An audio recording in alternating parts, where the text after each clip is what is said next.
যাজ্ঞসেনীর খুলছে শাড়ি, টানছে ধরে দুঃশাসন। দায় ছিল যার গর্জে ওঠার, নিচু মাথায় সে পাঁচজন। দুর্যোধনের নগ্ন উরু, ইঙ্গিতে তার ধর্ষকাম। হস্তিনাপুর দেখছে বসে, ধ্বস্ত হতে তার সুনাম।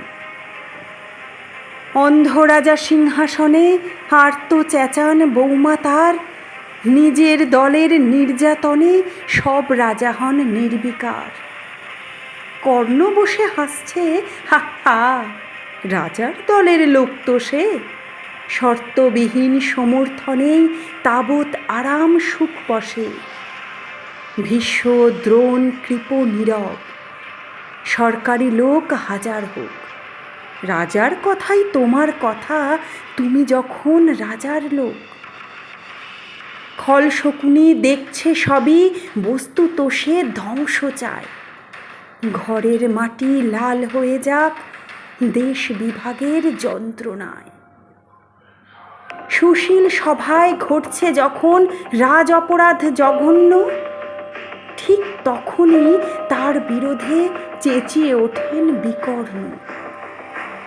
বিকর্ণ নন কেউ কেটা লোক, 100 ভাইয়ের একজনা।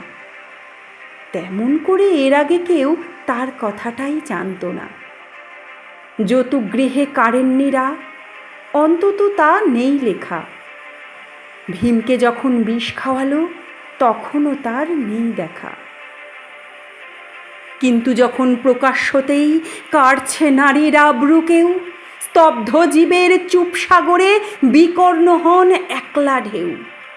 চেঁচিয়ে ওঠেন রাজার কুমার যুবরাজের বিরুদ্ধেই। মহাবলী পাণ্ডবেরও তখন গলায় সে সুর নেই। রাজাও যখন নীরব থেকে সায় দিয়ে যায় ধর্ষণে, ঠিক তখনই সমস্ত যুগ বিকর্ণদের স্বর্শনে। আমরা যারা কিচ্ছুটি নই, একটি মোটে ভোট কেবল, অত্যাচারের সামনে এলে সঙ্গী শুধু চোখের জল। পোষ্যভাবে যাবনা চেবাই অন্ধ এবং নিকর্ণ। প্রার্থনা থাক আমরা যেন একবার হই বিকর্ণ। মরার আগে হতেই হবে রাজার সভার বিকর্ণ।